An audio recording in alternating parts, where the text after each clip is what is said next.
सुबह का समय था। शहर की सड़कों पर हल्की हल्की धूप उतर रही थी। गलियों में दूध वालों की घंटियां बज रही थीं। बच्चे स्कूल की बसों की ओर भाग रहे थे और व्यापारी अपनी दुकानों के शटर उठा रहे थे। हवा में एक साधारण सी चहल पहल थी, जैसे हर दिन होती है। सेठ हरिदास, जो उस इलाके के जाने माने व्यापारी थे, अपनी किराना दुकान खोल ही रहे थे। जैसे ही उन्होंने गल्ला ठीक किया और पूजा का दिया जलाया, तभी सामने एक साड़ी में लिपटी, सादगी से भरी पर चेहरे पर आत्मविश्वास लिए एक महिला आई। उसके हाथ में मुड़ी तुड़ी सी 10 रुपए की नोट थी। वह धीरे से बोली, सेठ जी, ये अपने 10 रुपए लीजिए। सेठ ने उसे ऊपर से नीचे तक देखा। उसके कपड़े साधारण थे, आंखों में थकान थी, लेकिन आवाज में सच्चाई थी। सेठ ने थोड़े आश्चर्य से पूछा, 10 रुपए? कौन से रुपए बहन जी? मैंने तो आपको पैसे नहीं दिए थे। महिला मुस्कुराई, जैसे उसे उम्मीद थी कि सेठ यही पूछेगा। वह बोली, कल शाम को मैं आपके यहां से 70 रुपए का सामान लेकर गई थी। मैंने आपको 100 रुपये दिए थे। आपने गलती से मुझे 40 रुपए वापस कर दिए। 30 रुपए देने थे, लेकिन 10 रुपए ज्यादा दे दिए। वही लौटाने आई हूं। सेठ ने उसकी आंखों में झांका। वहां कोई दिखावा नहीं था, न कोई लालच, बस एक शांत आत्मविश्वास था। उसने नोट लिया, माथे से लगाया और फिर गले में रख दिया। बोला, बहन जी, एक बात बताइए, जब आप कल सामान ले रही थी तब 5 रुपए कम करवाने के लिए कितना मोल भाव कर रही थी, और अब 10 रुपए लौटाने के लिए इतनी सुबह चली आई? महिला के चेहरे पर हल्की मुस्कान आई। सेठ जी, वह बोली, मोल भाव करना तो मेरा हक है, हर गृहिणी करती है, लेकिन मोल भाव के बाद अगर मैं जानबूझकर किसी का हक खा लूं तो वो पाप है, और पाप से कभी सुकून नहीं मिलता। सेठ ने कहा, लेकिन बहन जी, आप चाहती तो ये 10 रुपए रख लेती। मुझ जैसे आदमी को क्या फर्क पड़ जाता? दिन भर में सैकड़ों रुपए का लेन देन होता है। महिला ने धीरे से सिर हिलाया। फर्क आपको नहीं पड़ता सेठ जी, पर मेरे मन को पड़ता है। कल रात से ही मेरा दिल भारी था। मैंने तय किया था कि ये रुपये मैं लौटाऊंगी। रात को ही आने की सोची थी, मगर आपकी दुकान बंद थी, इसलिए आज आई हूं। मन का सुकून चाहिए तो थोड़ा चलना पड़ता है। सेठ ने भावुक होकर पूछा, कहाँ रहती हैं आप? सेक्टर 8 में। सेठ के मुंह से अनायास निकल पड़ा, पालाई। 7 किलोमीटर दूर? आप इतनी दूर से सिर्फ 10 रुपए लौटाने आई? महिला बोली, हाँ सेठ जी, मन का सुकून चाहिए तो चलना भी पड़ता है। मेरे पति अब इस दुनिया में नहीं है। उन्होंने हमेशा सिखाया था, दूसरे के हक का एक पैसा भी मत खाना, क्योंकि इंसान तो कभी कभी हिसाब भूल जाता है, पर ऊपर वाला नहीं भूलता। अगर मैं किसी का पैसा रख लूं तो हो सकता है सजा मुझे नहीं, मेरे बच्चों को मिले। मैं ये नहीं चाहती। ये कहते कहते उसकी आंखें नम हो गई। उसने सिर झुकाया और चली गई। सेठ देर तक उस नोट को देखता रहा। उसे लगा जैसे 10 रुपये नहीं, बल्कि कोई शिक्षा उसके हाथ में रखी गई हो। उस दिन दुकान खुली तो ग्राहकों की भीड़ लगी रही, मगर सेठ के दिमाग में वही औरत घूमती रही। उसका चेहरा, उसकी बातें, उसकी सच्चाई, सब कुछ मन में गूंज रहा था। शाम तक सेठ बेचैन हो गया। अचानक उसे याद आया कि कल ही उसने दूसरे व्यापारी प्रकाश से कुछ सामान खरीदा था। हिसाब किताब मिलाने बैठा तो पाया कि 300 रुपए ज्यादा जोड़ दिए गए थे। सेठ ने बिना देर किए गल्ले से 300 रुपए निकाले, स्कूटी उठाई और नौकर से बोला, दुकान देखना, मैं जरा आता हूं। वह सीधे प्रकाश की दुकान पहुंचा। प्रकाश ने मुस्कुराते हुए पूछा, अरे सेठ जी, इतनी सुबह सुबह कैसे?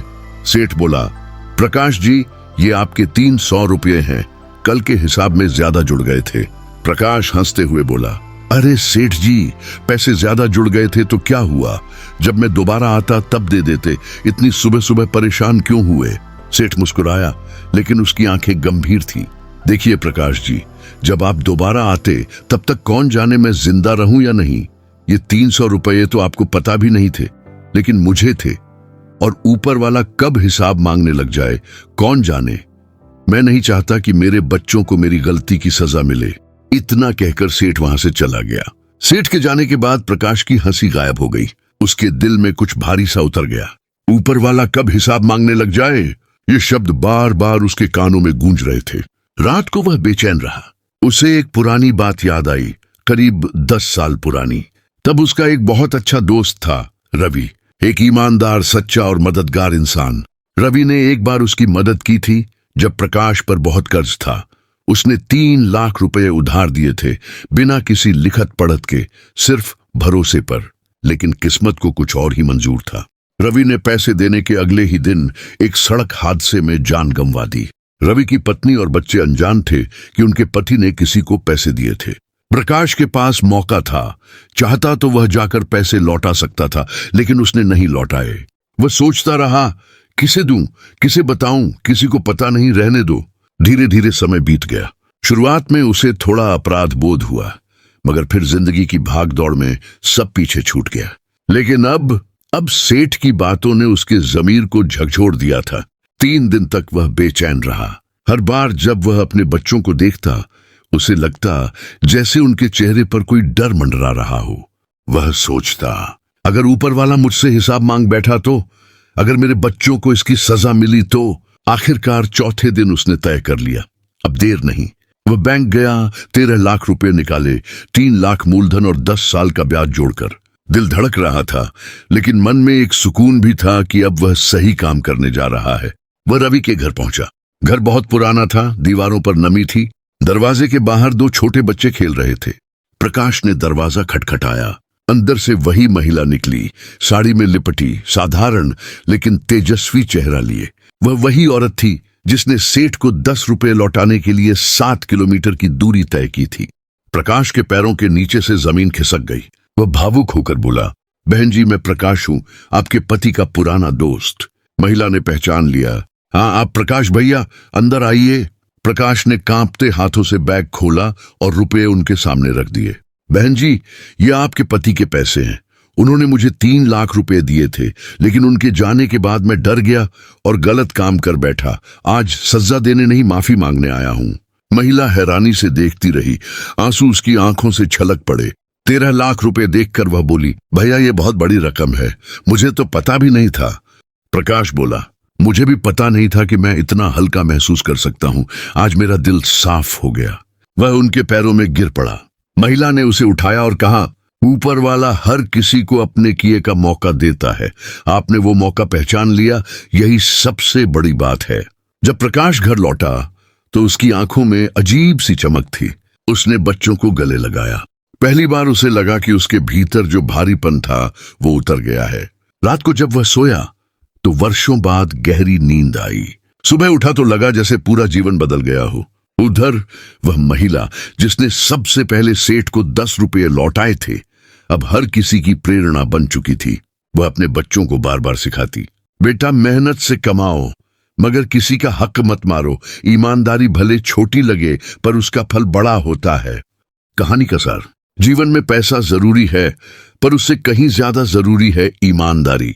हमारे समाज में ऐसे कई लोग हैं जो सोचते हैं, अरे इतने से पैसों से क्या फर्क पड़ता है, मगर फर्क पड़ता है हमारे आत्मसम्मान पर, हमारे जमीर पर। कभी कभी छोटा सा कदम जैसे 10 रुपए लौटाना किसी और की जिंदगी बदल सकता है। सेठ ने 300 रुपए लौटाए, प्रकाश ने 13 लाख रुपए लौटाए और तीनों की आत्मा को सुकून मिला। ऊपर वाला देर करता है पर अंधेर नहीं। वह हमेशा देख रहा है कौन सच्चा है, कौन झूठा, कौन अपने हक से ज्यादा ले रहा है और कौन अपने हिस्से से कम में भी संतुष्ट है। समय बीतता गया। सेठ की दुकान और भी चलने लगी। लोग कहते थे, सेठ जी के यहां से चीज लो, बरकत मिलती है। और यह सच था, क्योंकि जहां ईमानदारी होती है वहां बरकत अपने आप आती है। प्रकाश का व्यापार भी धीरे धीरे संभल गया। वह हर महीने कुछ पैसे जरूरतमंद बच्चों की पढ़ाई में लगाने लगा। वह कहता, मेरे बच्चों के लिए मैंने तब डर कर सही किया, अब उनके लिए अच्छाई बोऊंगा। और वह महिला जिसे लोग अब ईमानदारी वाली दीदी कहने लगे थे, उसका छोटा बेटा इंजीनियर बन गया और बेटी टीचर। दोनों अपने दोस्तों को माँ की कहानी सुनाते थे। हमारी माँ ने 10 रुपये लौटाने के लिए 7 किलोमीटर पैदल चली थी। सच्चाई और ईमानदारी में शक्ति है। झूठ की उम्र छोटी होती है, लेकिन सच का प्रभाव पीढ़ियों तक चलता है। कोई पैसा कितना भी छोटा क्यों ना हो, अगर वह किसी और का है तो वह बोझ है, और जो बोझ उतार देता है वही सच में अमीर बनता है। कभी कभी मन का सुकून पाने के लिए 7 किलोमीटर चलना भी सस्ता सौदा होता है, क्योंकि जो अपने मन को साफ रखता है वही सबसे अमीर इंसान होता है। ऊपर वाला देर करता है पर अंधेर नहीं करता। जो दूसरों का हक नहीं खाता, उसके बच्चों के हिस्से में हमेशा बरकत रहती है।